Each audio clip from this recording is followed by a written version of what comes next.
Hey y'all, what's up? Welcome back to Inner Healer. I'm Shakri, and today we're going to be talking about ways to be a good wife. Now, a lot of people don't know what it takes to be in a marriage. People idealize the idea of marriage. People think that it's just peaches and cream, it's all roses all the time. It's a fairy tale. I know that I said that I have a fairy tale. Now, that's something that's in my head. What a fairy tale looks like, I feel like I'm living in a fairy tale. But it's not really a fairy tale. It's just something different than what you're used to. Something different than the dynamics of a struggle love. A healthy marriage and a struggle love. It's on two different dynamics. So when I say a fairy tale, I mean it's totally different than what that struggle love looks like. It's a healthy marriage. It's a healthy relationship. It doesn't mean that it's perfect. It means that y'all are perfect for each other though. Number one, greet him at the door. You don't know how much it means to him just to see you smile at him. Just to see you smile when he's walking through the door. Just greeting him, saying, hey, baby, how was your day? Being very interested in how his day actually was. Being very interested in just talking to him. Smiling. A smile goes a long way. It really does. It's kind of like contagious. He walks through the door, he sees you smiling, he's going to smile back. Anything that was happening before before he got to that threshold, before he came into his home, all of that is washed away just with your brightness, just with the brightness of your smile. It changed his whole mood. Just smiling at my husband when he walks through the door is something that the face that he makes is something that is priceless. I'm happy to see him walk through that door. It's a blessing to have him come home. Everyone doesn't make it home. I'm ecstatic when he walks through that door. And just seeing me smile, it brightens his face up. He smiles right back. Whatever he went through before he came through the door, it doesn't matter anymore. In that moment, it doesn't matter. What matters is my wife just smiled at me. It's a good time in this house. It's not stressful in this house. It's not tension in this house. She's welcoming me. She had a good day too. Number two, you can cook and you can clean. No, that's not all you do, obviously. Of course, you're able to do other things. You're not his maid after all. You are his wife. But if you can cook and you can clean, they say the key to a man's heart is through his stomach. I guess I can believe that. But are you feeding him life or death? That's another thing. What you feed him can change his mood. When I first got married, I had a friend. My friend taught me how to cook. Because when I was younger, I was always outside. Like, we had the childhood where we actually went outside to play. And we came back when it got dark. We took a bath, we went to eat, and then we chilled out for the rest of the night or went to bed or something like that. Spent time with our parents, grandparents, whoever raised us. So when I got married, my friend taught me how to cook. And I remember she said, well, no, this was before I got married. She was like, how you going to marry him? You don't even know how to cook. I knew how to cook spaghetti. I knew how to make waffles. I knew how to make pancakes. I knew how to make the basics. We could eat spaghetti 5 nights a week. I could bust him up some pancakes. At this time, I was eating meat and dairy, so I could make him some pancakes and I could scramble some eggs. So I thought I was doing something. I really thought that I was doing something.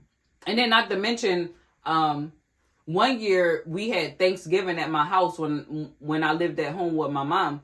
And when I still lived at home, we had Thanksgiving at my house. And this year, something had happened where I had to be the one in charge. And I actually was the one who made the turkey. And everybody tore that turkey up. So it wasn't like I didn't know how to cook. It was more so like I didn't cook. Because my parents still cooked for me. All the way up until I moved out. My parents were cooking every day. So I didn't have to cook. I remember they would even make fun of me like, you don't even know how to cook. But whole time I did know how to cook. Only thing I had to do was get in the kitchen and try and do something. My friend taught me how to make steak, chicken. She taught me how to make a lot of stuff that I don't eat today, basically. But she would When she would pick her children up from school, we would go to her house, and it was my job to cook dinner for her children. Every day, I would make dinner for her children. All the way up until it was like 90 days before I got married. And it was every single day I was at her house and I was making dinner for all of us. I would go to her house and eat every day. So I was making dinner for all of us. And I got better and better just by doing it every day. You get better at things once you continuously do it. They say you're a master at something if you do it for 10,000 hours. I think it's 10,000 hours. Well, I guess I'm a master at being a wife. I ain't saying that I'm perfect. There's nobody walking this earth perfect. But if you're a master at something, if you do it for 10,000 hours, then I'm well over 10,000 hours. Let me do the math real quick. Yeah, I'm way past that. But being able to cook and clean is a skill that everyone should learn. Honestly, even your sons. Even sons need to learn how to cook. Because before you get a wife, then who's going to cook for you? If your wife doesn't want, if the wife doesn't want to cook, what, people just not going to eat because the wife doesn't cook? No, everyone should learn how to cook. Very essential skill in life. Number 3, obey him. No, I'm not saying to follow anyone blindly. But what I'm saying is you chose to marry this person. They asked you to marry them, but you ultimately made the decision. You had the final say. You were the one who said yes or no.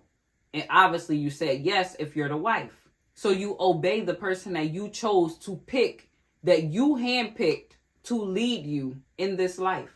Now here's the kicker though. If you're a wife, you know, if you're in a healthy relationship, if you're not with a controlling man, you know that as the wife, we ultimately have the final say. We dress it up as they have the final say, but ultimately we have the final say. Hence, that's why a lot of people are in debt, in over their head in debt right now, because the wife wanted that house. So yes, you have the final say, but you're not having the final say in a disrespectful way. We're having healthy relationships. We're building healthy relationships. So in a healthy relationship, there's healthy, effective communication. I talk, you listen. You talk, I listen. We can't hear each other if we're both speaking at the same time. Number 4, be the nurturer. Be a nurturer. We as women, we're natural nurturers. So just be that. Because if there's children involved, then you are the one who rears the children. It's a partnership. You both rear the children together. But as the mother, as the nurturer of the home, your children come to you for mostly everything. I know in my house it's I be wondering if they gonna say Abu. They do. But everything is And I mean, in Islam, the Prophet sallallahu alaihi wasallam said, who else after Allah subhanahu wa ta'ala and the messenger Muhammad sallallahu alaihi wasallam, who are you to obey? Your mother, your mother, your mother, and then your father. So ultimately, they're going to come to mommy first. And I'm pretty sure when he's picking a wife, he's like, I want one that can rear my children. One who's going to love and nurture my children. Number 5, be kind and gentle. It costs you nothing to be kind. Of course, everything is not going to be peaches and cream every day. But you chose this person. Respect that man. So when respecting them, you know when to choose your battles wisely. Everything doesn't have to be an argument. Everything doesn't have to be a bickering. Everything doesn't have to be a nagging. Learn effective communication. Learn to listen, to hear, and not listen to respond. No, don't let anyone suppress your voice. But be respectful to that man. Honor that man. As a husband, he's providing for you and protecting you, right? Honor that man. Love that man. Respect that man. Cherish that man. Be one with him. I love, adore, and obey my husband because I want to meet him in the hereafter. I want to be his wife here, and I want to be his wife in the hereafter. I want to live through eternity with that man. That's a kind, gentle spirit.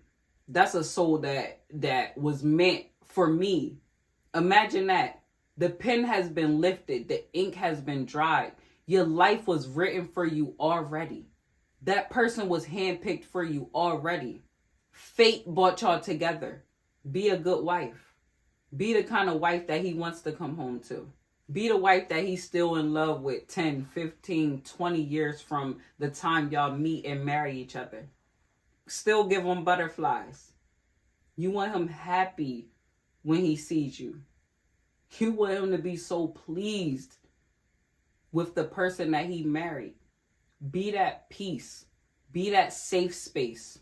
All in all, just be a good person. Be a good wife to your husband. Obey your husband. Make sure that you are being his peace. You are not causing just more disdain in his life, because men have it hard already.